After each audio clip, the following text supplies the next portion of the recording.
Ispahani Mirzapur zero আওয়ারে আপনাদের সবাইকে আমন্ত্রণ জানাচ্ছি। আপনারা জানেন এই অনুষ্ঠানে সমসাময়িক একটি বিষয় নিয়ে আমরা আলোচনা করে থাকি।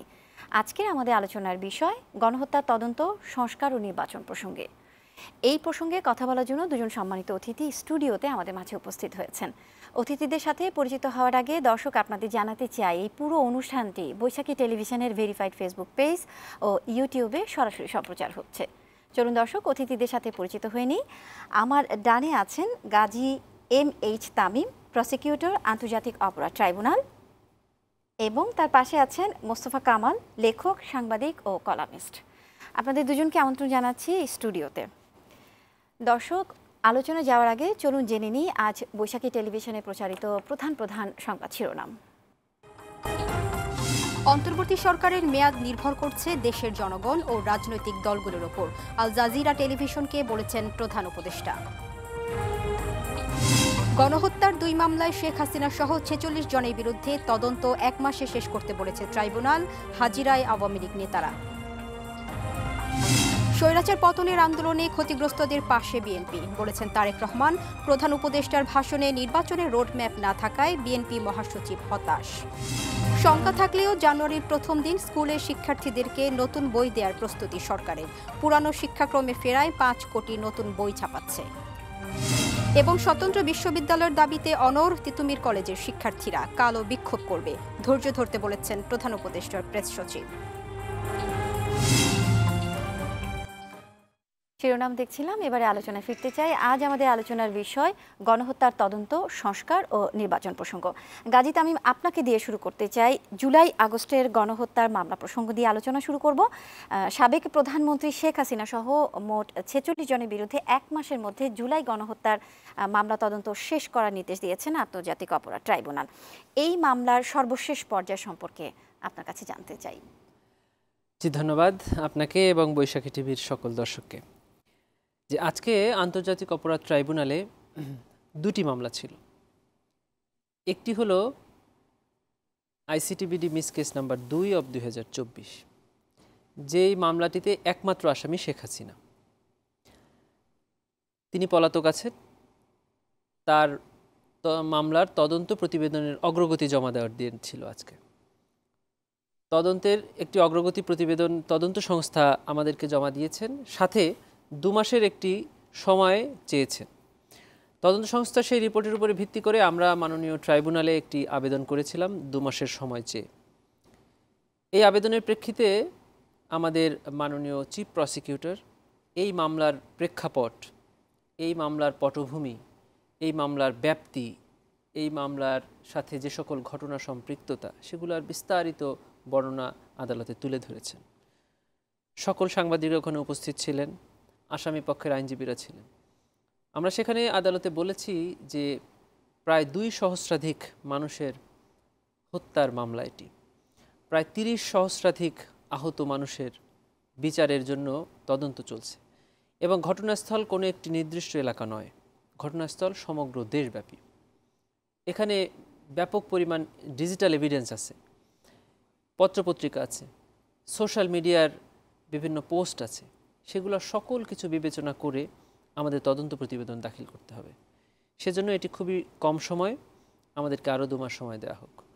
মাননীয় ট্রাইব্যুনাল 2 মাস সময় মঞ্জুর না করে 1 মাসের সময় মঞ্জুর করেছে, এবং আগামী 17 ডিসেম্বর 2024 তারিখ তদন্ত প্রতিবেদন দাখিলের জন্য সময় বেঁধে দিয়েছেন। সাথে আরেকটি আদেশ দিয়েছেন, সেটি হলো যে আসামি এই মামলায়, তিনি পলাতক আছেন, কোথায় আছেন, কেন এখনও তাকে অ্যারেস্ট করে আদালতে হাজির করা হচ্ছে না, সে মর্মে সরকারের কাছে উনি একটি রিপোর্ট জমা দেওয়ার জন্য আদেশ করেছেন। আরেকটি মামলা ছিল, সেটি ICTBD মিস কেস নাম্বার 3/2024। সেখানে 45 জন আসামি, সেখানের প্রধান আসামি ওবায়দুল কাদের, সাথে আরও 44 জন তৎকালীন সরকারের প্রভাবশালী মন্ত্রী, MP এবং আমলারা। এই 45 জনের মধ্য থেকে 13 জনকে আজকে ট্রাইব্যুনালে হাজির করা হয়েছিল।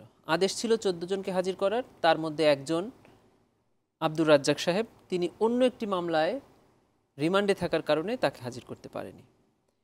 এই 13 জনের মধ্যে 9 জন সাবেক মন্ত্রী এবং প্রতিমন্ত্রী, এমপি, আমলা, সাবেক বিচারপতিরা ছিলেন।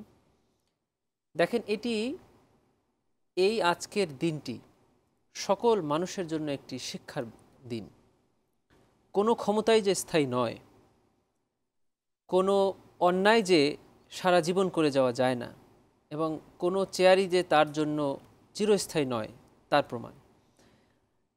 এই সকল প্রভাবশালী মন্ত্রীদের হুকুমে আদেশে একসময় এদেশে যা খুশি তাই হয়েছে। বিশেষ করে জুলাই অগস্ট যে মানবতা বিরোধী অপরাধ এদেশে সংঘটিত হয়েছে, এই সকল নেতৃবৃন্দের, এই সকল প্রভাবশালী ব্যক্তিবর্গের প্ররোচনায়, উস্কানি এবং তাদের হুকুমে এটা হয়েছে।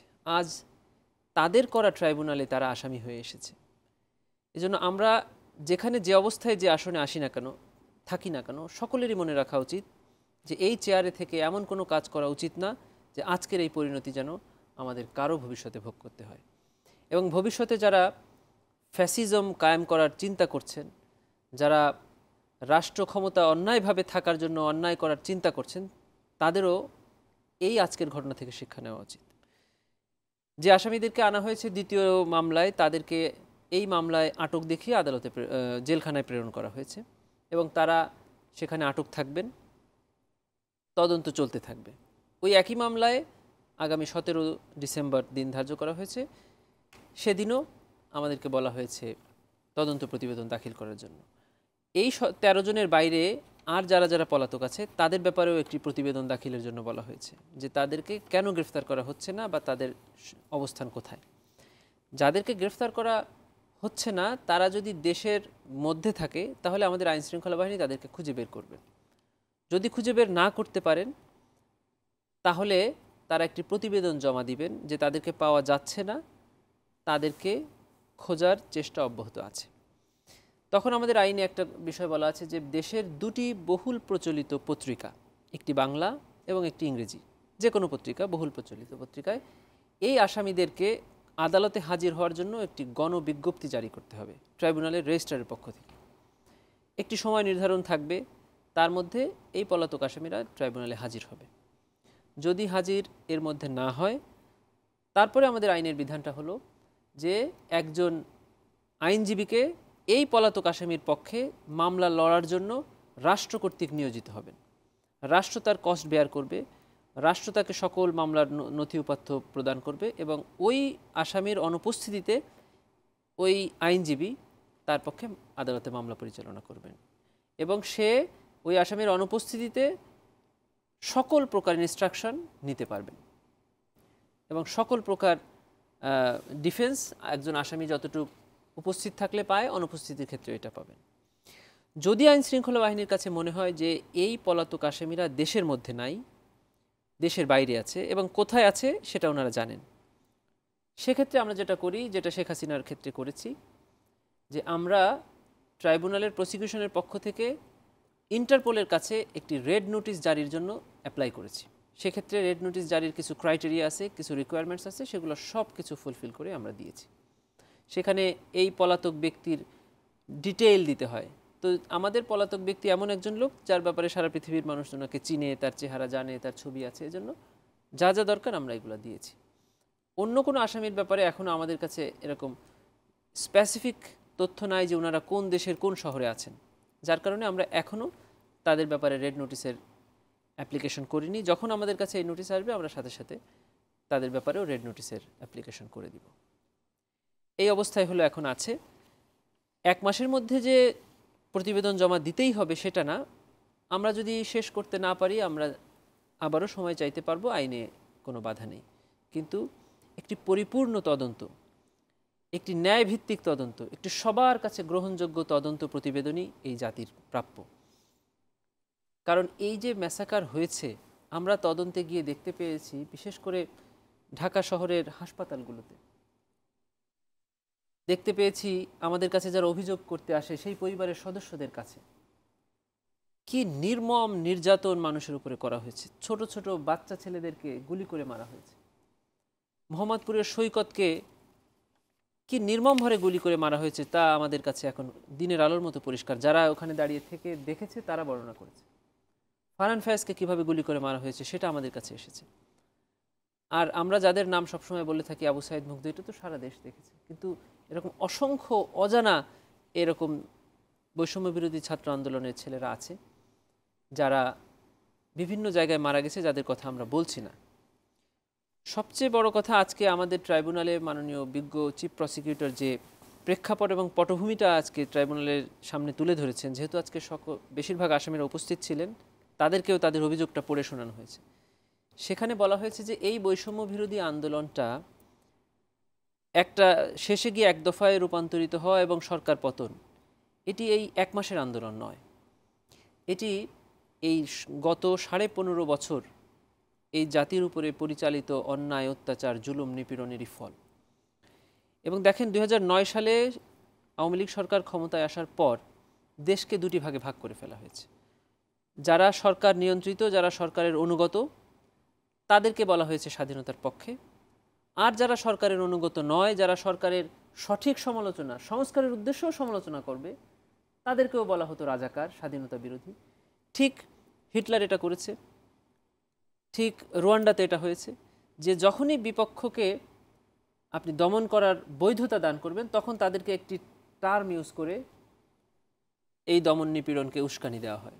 ঠিক এই কাজই হয়েছিল 14 জুলাই 2024 সংবাদ সম্মেলনে সাবেক প্রধানমন্ত্রী, এই মামলার আসামি, উনি এই বাচ্চাদেরকে বললেন যে এরা রাজাকারের বাচ্চা। এবং ঠিক দেখেন তার পরের দিনই ছাত্রলীগ, আওয়ামী লীগ সারা দেশব্যাপী তাদের উপরে, এর আগ পর্যন্ত কিন্তু একটি শান্তিপূর্ণ আন্দোলন ছিল। প্রথম আন্দোলনের সহিংসতা শুরু হলো ওই সংবাদ সম্মেলন থেকে। এভাবে আমরা দেখিয়েছি যে এই আইনে যে কোনো অপরাধ, উস্কানি, প্ররোচনা, হুকুম, এর যে কোনো কিছু দিলেই এই আইনের পরিপূর্ণ একটি অপরাধ হবে। শুধু তাই নয়, একজন সুপিরিয়র অফিসার যদি তার সাবঅর্ডিনেটকে দেখে বা জানে যে তার অধীনস্থরা অপরাধ করছে, এবং উনি যদি এটা জানার পরেও তাদেরকে প্রিভেন্ট না করে এটা চালিয়ে যেতে, তাহলে এটাও এই আইনের অধীনে একটি অপরাধ, এবং এর শাস্তি যে অপরাধ করেছে এবং যে অপরাধে প্ররোচনা দিয়েছে বা বাধা দেয়নি, এর শাস্তি সম্পূর্ণই এক। আমরা এভাবেই তদন্তটা চালিয়ে যাব এবং আশা করছি আমরা এই মামলা শেষ করতে পারবো প্রমাণসহ। মোস্তফা কামাল, আজকে আপনার কাছে আসতে চাই। প্রধান উপদেষ্টা বলেছেন গণ অভ্যুত্থানের পর বিভিন্ন ক্ষেত্রে সংস্কারের উদ্যোগ নেওয়া হয়েছে, এসব দ্রুততার সাথে শেষ করে নির্বাচন দেয়াই সরকারের লক্ষ্য। নির্বাচনের দাবির কারণে সংস্কার প্রক্রিয়ার উপরে কি বাড়তি চাপ পড়ছে, মানে কি মনে করেন? জি, ধন্যবাদ আপনাকে। আপনি রাজনৈতিক বিষয় এনেছেন, তার আগে আমি আমাদের প্রসিকিউটর সাহেবের কথার জের ধরে একটু বলতে চাই, একটু বলাই লাগে। যেই আইনের কথা বলা হয়েছে ওখানে শুধু আইনের বিষয় নয়, মোটা দাগে 4টি বিষয় ওখানে সম্পৃক্ত। আইনের বিষয় আছে, বিচারের বিষয় আছে, রাজনীতির বিষয় আছে, কূটনীতির বিষয়ও আছে। একটাকে বাদ দিয়ে আরেকটি নয়।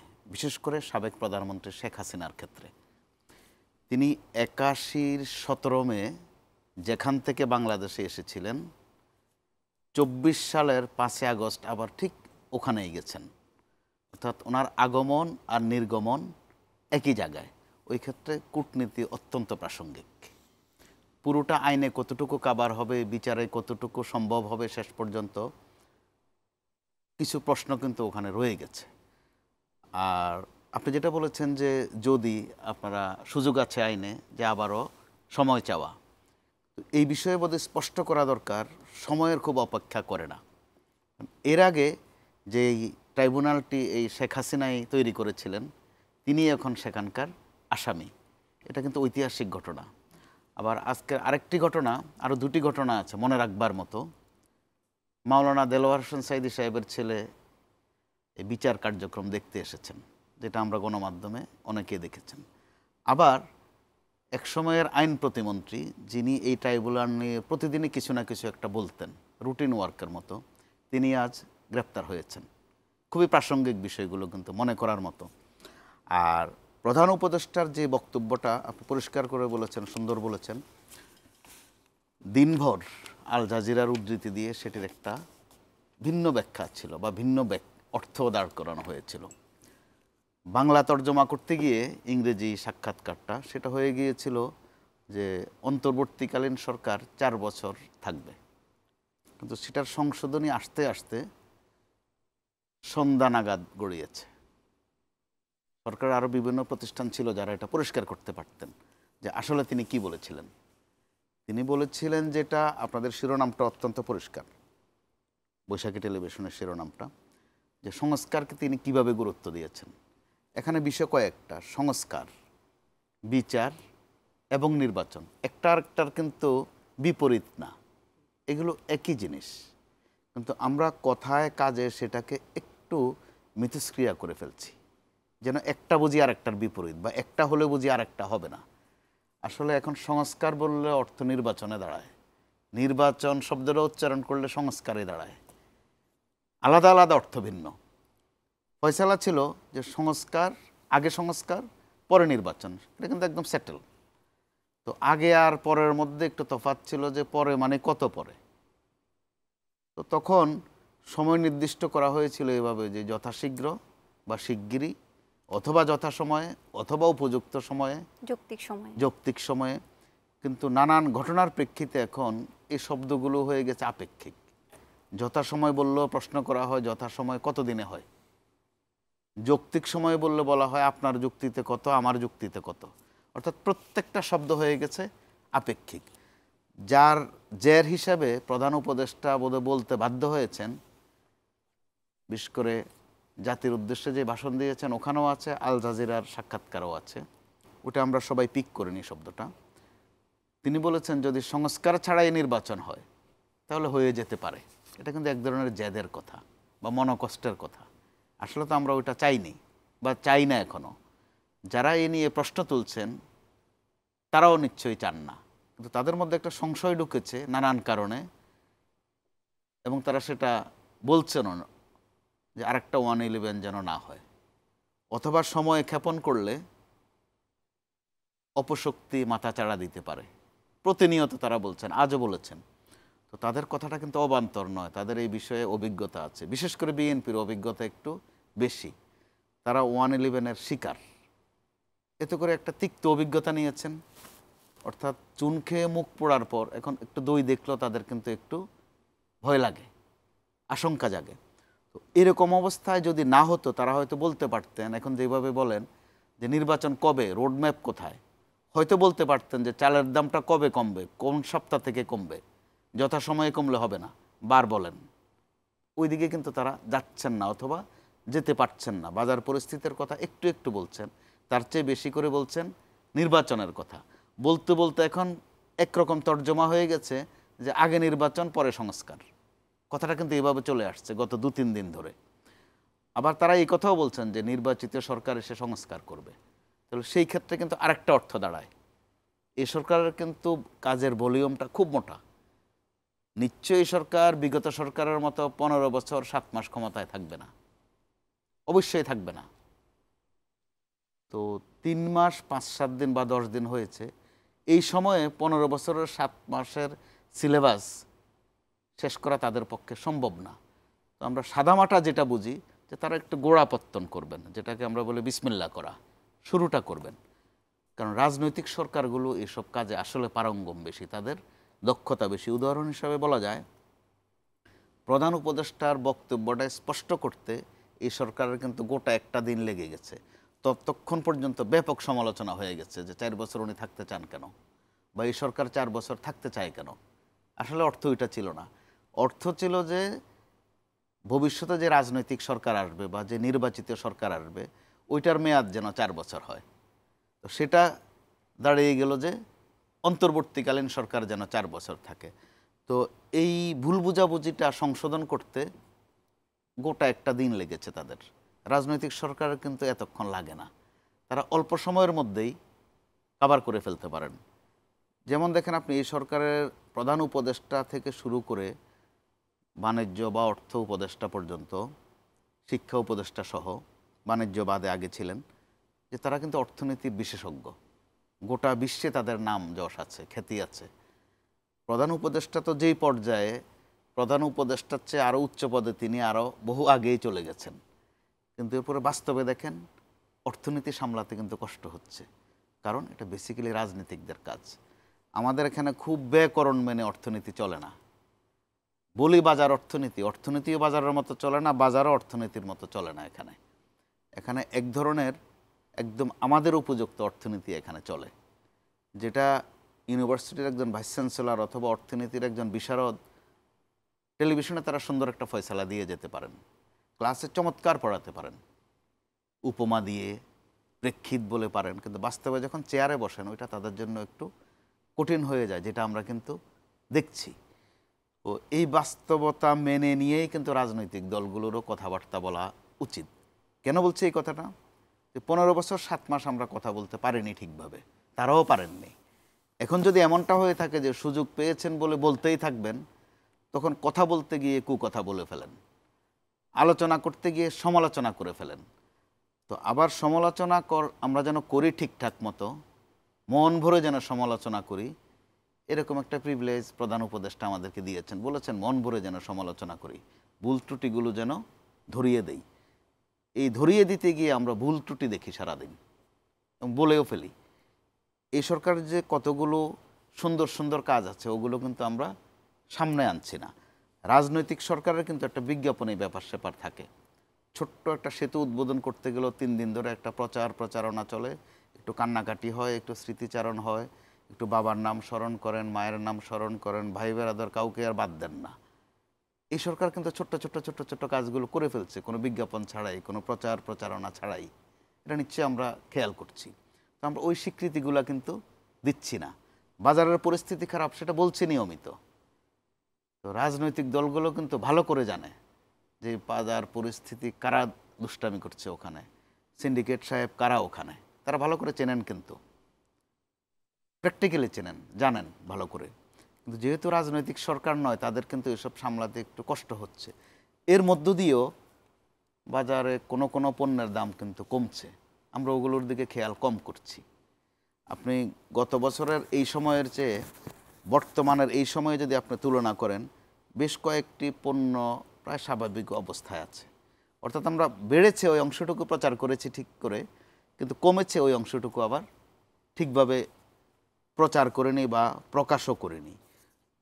একই রকম একটা সময়ে আপনি দেখেন প্রধান উপদেষ্টার প্রেস সচিবের মুখ খুলতে হয়েছে। এই দিনে সারাটা দিনে যদি সরকারের কোনো অন্য আরও কয়েকটি প্রতিষ্ঠান আছে এই তথ্যের বিষয়ে, তারা কিন্তু ক্লিয়ার করেননি। প্রধান উপদেষ্টার প্রেস সচিব এসে আমাদেরকে বলতে হয়েছেন যে আসলে তিনি এই বলেছিলেন, অন্যরকম ছিল। ব্যাখ্যাটা আসলে আবার অন্যরকম আসলে ছিল। আমাদের একটা বিরতি নিতে হচ্ছে। দর্শক, ইস্পাহানি মির্জাপুর 0 আওয়ারে নিচ্ছে একটা ছোট্ট বিরতি, ফিরছে একটু পর, সাথেই থাকুন।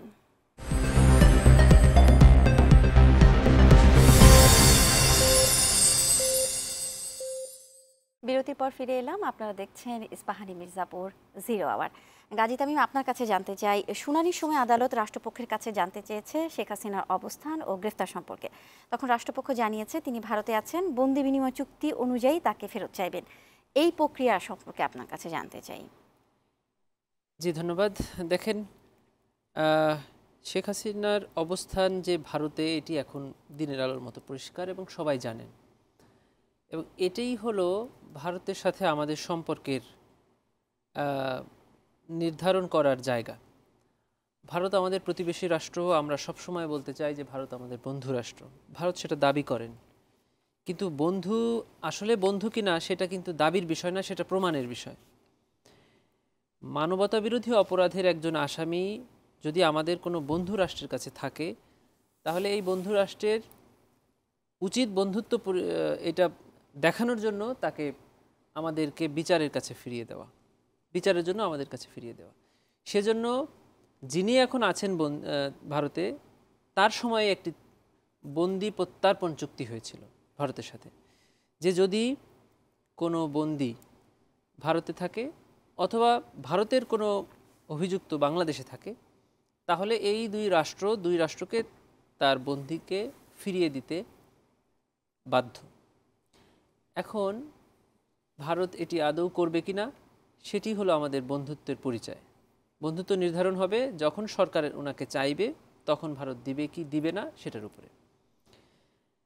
আরেকটি বিষয়, সেটা হলো আপনি আজকেও দেখবেন যে একটা টেলিফোন কনভারসেশন আমরা সোশ্যাল মিডিয়াতে দেখতে পেয়েছি। একটি অপরাধ করে অপরাধী বা অভিযুক্ত বারবার সেটিকে বলছেন যে আমি অপরাধ করিনি, অপরাধ করেছে যারা এখন ক্ষমতায় আছে, এবং এখনকার প্রধান উপদেষ্টাকে নাম ধরে খুব মানে ওনার যেমনটা অভ্যাস অশ্লীল কথাবার্তা বলেই যাচ্ছেন। কিন্তু কথা হলো যে উনি যদি সত্যি দাবি করেন যে উনি অপরাধ করেননি, তাহলে তো ওনার উচিত যে উনি নিজে এসে বিচারের মুখোমুখি হওয়া, দেশের প্রথিতযশা আইনজীবী যারা আছেন তাদেরকে নিয়োগ করা।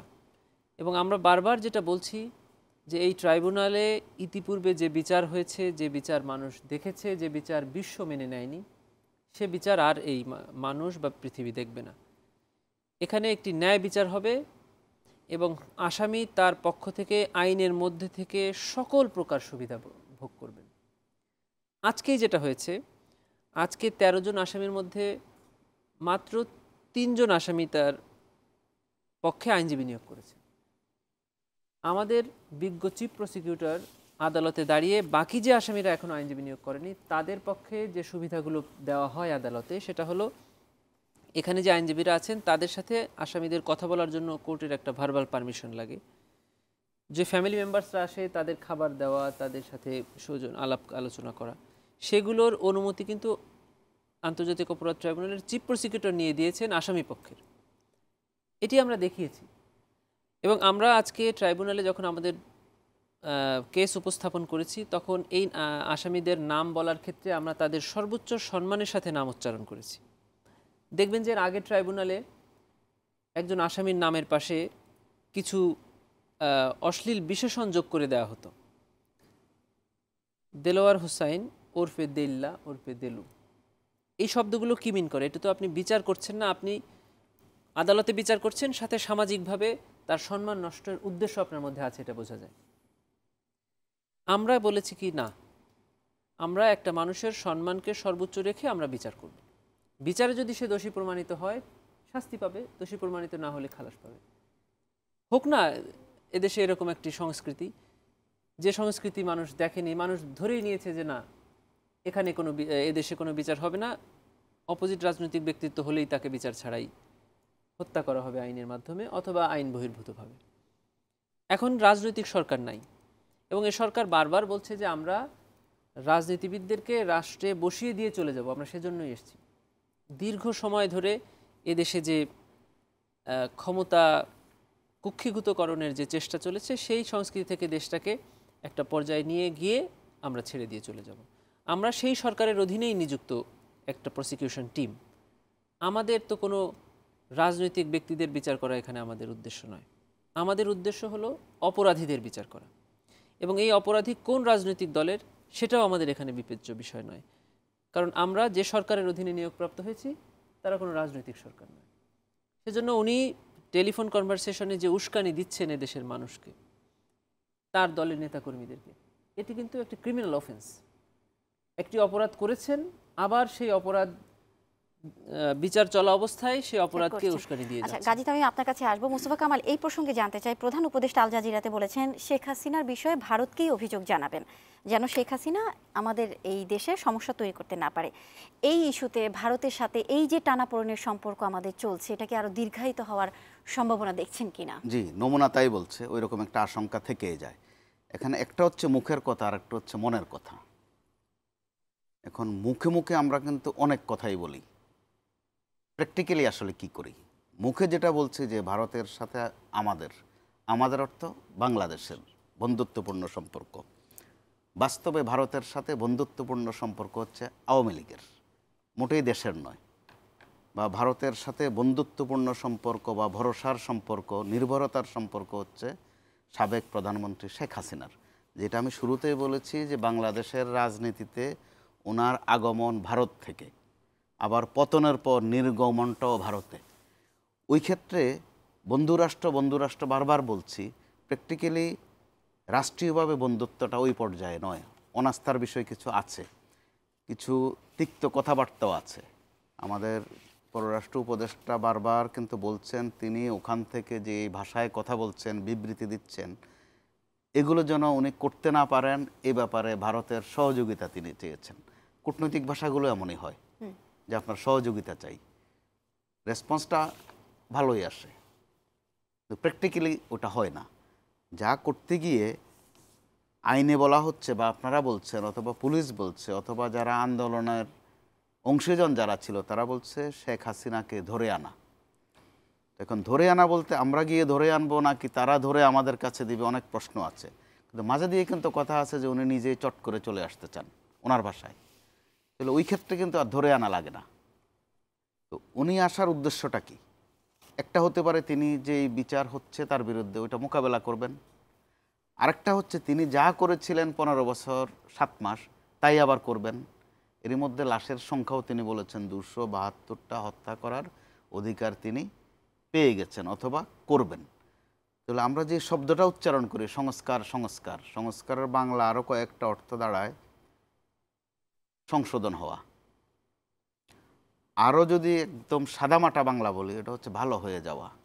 তো ভালো হয়ে যাওয়া কার প্রশ্নে? ওনারও কিন্তু এই সুযোগ আছে সংশোধন হয়ে যাওয়া বা ভালো হয়ে যাওয়া। তো ভালো হয়ে যেতে কি লাগে? আমাদের কুমিল্লা অঞ্চলে বলে বা ঢাকায়, আমি পুরান ঢাকায় শুনেছি তারা বলে যে ভালো হইতে পয়সা লাগে না। তাহলে কি লাগে? লাগে সময় এবং সুযোগ। তো বর্তমান যে সময়টা, এখানে সময়ও আছে সুযোগও আছে। কখনো কখনো সময় থাকে সুযোগ থাকে না, কখনো কখনো সুযোগ ধরা যায় না সময়ের অভাবে। এইবার বাংলাদেশে যে পরিস্থিতিটা হয়েছে শুধু যারা বিতাড়িত হয়েছেন পতিত হয়েছেন তাদেরই নয়, প্রত্যেকেরই কিন্তু সংশোধন হওয়ার একটা মোক্ষম সময় এসেছে বাংলাদেশে। কারণ আমরা কেউই কারো আইডেন্টিটিটার পবিত্রতা বা মর্যাদাও রাখিনি। আমার পাশে যিনি আছেন ওনাদেরকে নাম উচ্চারণ করার আগে আমরা বিশেষণ একটা দেই, লার্নেড লয়ার। তার অর্থ এই না যে শুধু তিনি লার্নেড আর কারো কোনো জ্ঞান গরিমা নাই বাংলাদেশে। আমরা আমাদের নিজেদেরকে মানুষও সম্মান করে আদর করে বলে জাতির বিবেক। তার অর্থ এই না যে শুধু বিবেক আমাদেরই আছে, গণমাধ্যম কর্মীদের আর কারো বিবেক বোধ নেই। শিক্ষকদেরকে বলা হয় জাতি গঠনের মেরুদণ্ড, তার মানে বাদ বাকিদের কারো মেরুদণ্ড নেই, বিষয়টা এরকম না, এগুলো সম্মানের শব্দ। পুলিশকে বলা হয় জনগণের বন্ধু। তো গত 15 বছর 7 মাসে এক একটা পক্ষ, এক একটা মহল আমাদের যে আমলনামা দেখেছে বা আমরাও যে কদাকার করে ফেলেছি নিজেদেরকে, যেটার প্রথম উদাহরণ ধরেন সাবেক প্রধানমন্ত্রী। তো এরপরে ধরেন রাজনৈতিক কারণে কেউ পালায়, কেউ গোপনে অন্য কোথাও চলে যায়, আবার রাজনৈতিক পরিস্থিতি ভালো হলে বলবো যে আমি পালাইনি, আমি সফরে গেছি। অথবা আওয়ামী লীগের যেটা অভ্যাস আছে বলবে আমি কয়েকদিনের জন্য একটু হিজরতে গেছি, তাদের বলতে এটা সময় লাগবে না। আমরা বাদ বাকিরা কী বলবো? বাদ বাকিদের যেহেতু বলার জায়গা নেই, আমরা পালিয়েছি। বিভিন্ন বিশ্ববিদ্যালয়ের ভাইস চ্যান্সেলর পালিয়েছেন, বিভিন্ন জায়গায় ডাক্তার পালিয়েছেন। কেন? ডাক্তার তো আপনার একই অসুখে আপনারা আর আমার ওষুধ ভিন্ন দেন না, বা আপনার অসুখটার নাম ভিন্ন বলেন না, আমারটাও ভিন্ন বলেন না। আওয়ামী লীগের জন্য এক ওষুধ, বিএনপির জন্য তার দাওয়াখানায় ভিন্ন ওষুধ নেই। তো এরপরে তিনি পালালেন কেন? তিনি পালিয়েছেন এই ডাক্তারদের কয়েকজন আমাদের এই বৈষম্য বিরোধী ছাত্ররা যখন আহত হয়ে হাসপাতালে গেছে ওখান থেকে পুলিশ ডেকে ধরিয়ে দিয়েছেন। অর্থাৎ আমলনামাটা এত মোটা এই ডাক্তার সাহেবদের। তো ভাইস চ্যান্সেলররা পালালেন কেন? তিনি তো পড়ানোর সময় আওয়ামী লীগের জন্য এক সিলেবাস, বিএনপির ছেলে মেয়েদের জন্য আরেক সিলেবাস নাই, কারণ তিনিও আমলনামাটা নষ্ট করেছেন। আরো একটা বিরতি নিতে হচ্ছে। দর্শক, ইস্পাহানি মির্জাপুর 0 আওয়ারে নিচ্ছে আরো একটা ছোট্ট বিরতি, ফিরছে একটু পর, সাথেই থাকুন।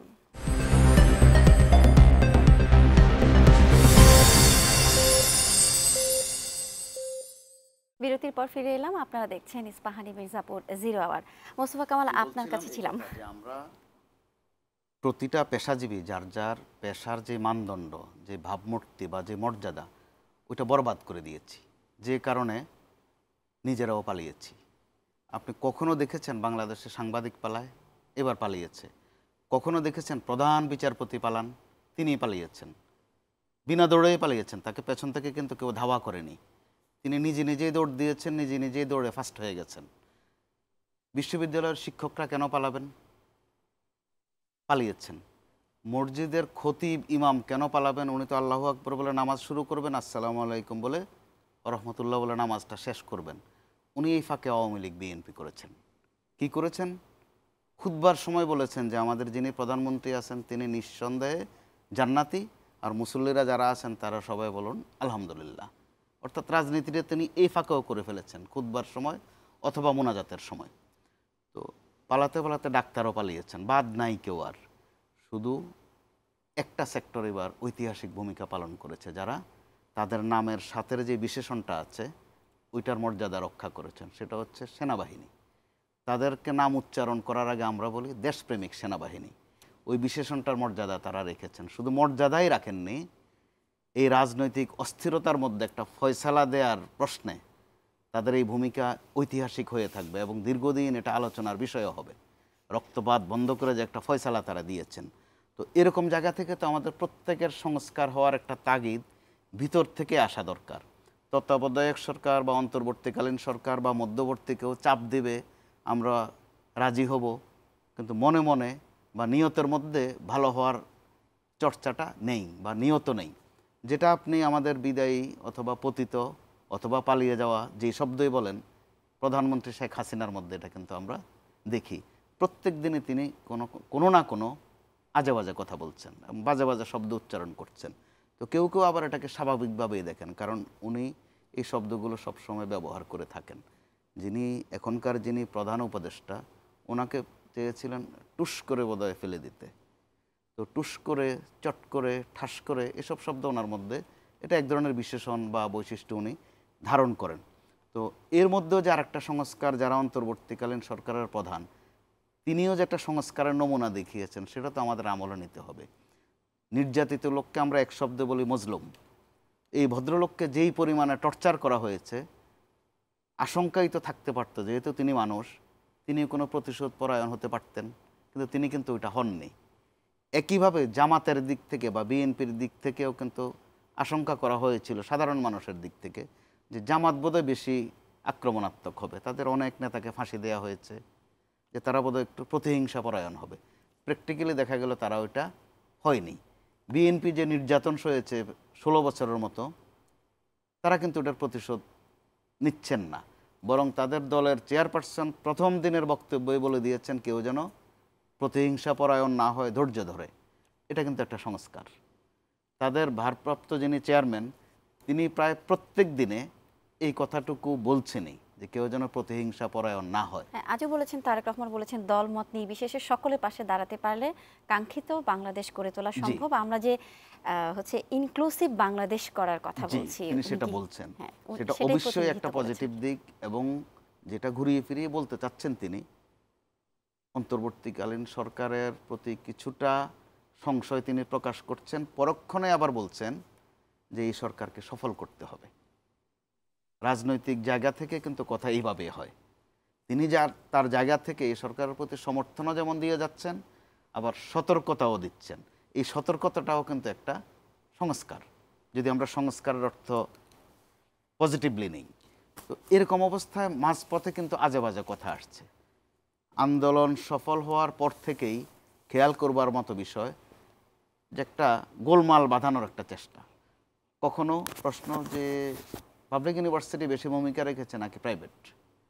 তো যদি পাবলিক ইউনিভার্সিটি বেশি ভূমিকা রাখে, এটা কি ঢাকা ইউনিভার্সিটি বেশি রেখেছে নাকি বেগম রোকেয়া বেশি রেখেছে?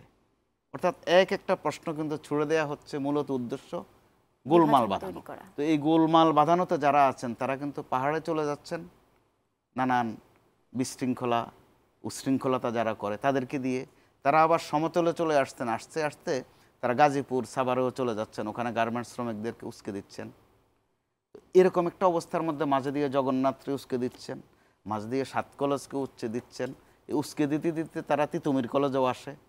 এগুলো যে এক ধরনের দুষ্টামি করা, অর্থাৎ মূল কাজে হাত দিতে না দেওয়ার একটা আয়োজন, ওইটা বুঝতে কিন্তু খুব রাজনীতিবিদ হওয়া লাগে না, খুব আইনবিদ হওয়া লাগে না, খুব বিশেষজ্ঞ হওয়া লাগে না, এগুলো সাদা চোখেই বোধগম্য। তো ওই ক্ষেত্রে আন্দোলনের যে স্টেক হোল্ডার, স্টুডেন্টরা এবং বিএনপি জামাত, প্রত্যেক কিন্তু যার যার জায়গায় দায়িত্ব আছে। যে সরকার ব্যর্থ হয়ে গেলে তারা সফল হবেন ওইটা ভাবার কোনো কারণ নেই। তারা সতর্কতা দিচ্ছেন, কঠিন কঠিন কথাও বলছেন। সেটা যদি এমন হয়ে থাকে যে একটু মাঝে মাঝে চাপ তৈরি করা, একটু প্রেশার তৈরি করা, সেক্ষেত্রে রাজনীতিতে সেটা হতে পারে। ভালো কিছু অর্জনের জন্য এটা কৌশল হতে পারে, রাজনৈতিক কৌশল। একইভাবে অন্তর্বর্তীকালীন সরকারে যারা আছেন তারাও এইসব সমালোচনায় কিন্তু কবুল করছেন, শুনছেন, ফয়সালা দেওয়ার চেষ্টা করছেন। গাজী তামিমের কাছে আসতে চাই। গাজী তামিম, আপনার কাছে জানতে চাই যে গণহত্যা মামলা শুনানির সময় আসামি পক্ষের কোনো আইনজীবীর ব্যাপারে রাষ্ট্রপক্ষ কি কোনো আপত্তি জানিয়েছিল? জি, আসলে এরকম না বিষয়টি। বিষয়টি হলো আজকে আন্তর্জাতিক অপরাধ ট্রাইব্যুনালে বেশ কয়েকজন আইনজীবী এসেছিলেন এবং তারা এই ট্রাইব্যুনালে তাদের পক্ষে ওকালতনামা যেটাকে আমরা বলি তারা জমা দিয়েছেন। তার মধ্যে একজন আইনজীবী ছিলেন যিনি ইতিমধ্যে সরকারের একটি বড় পদে নিয়োগ পেয়েছিলেন, উনি যোগদান করেননি এবং আরও একটি পদে ওনার নিয়োগ পাওয়ার কথা আছে। সেটি উনি এবং আমাদের চিফ প্রসিকিউটর দুজন মিলেই ট্রাইব্যুনালে জানিয়েছেন। যেহেতু এখানে একটা কনফ্লিক্ট অফ ইন্টারেস্ট হতে পারে, এজন্য উনি আজকে আসামি পক্ষে আর দাঁড়াননি, কিন্তু ওনার জুনিয়ররা যারা এসেছিলেন তারা ওনার পক্ষে দাঁড়িয়েছেন। আচ্ছা, আমরা অনুষ্ঠানের একদম শেষ পর্যায়ে এসেছি, একদম হচ্ছে গাজী তামিম, আপনি যদি আর কোনো কিছু অ্যাড করতে চান আপনার কথায়।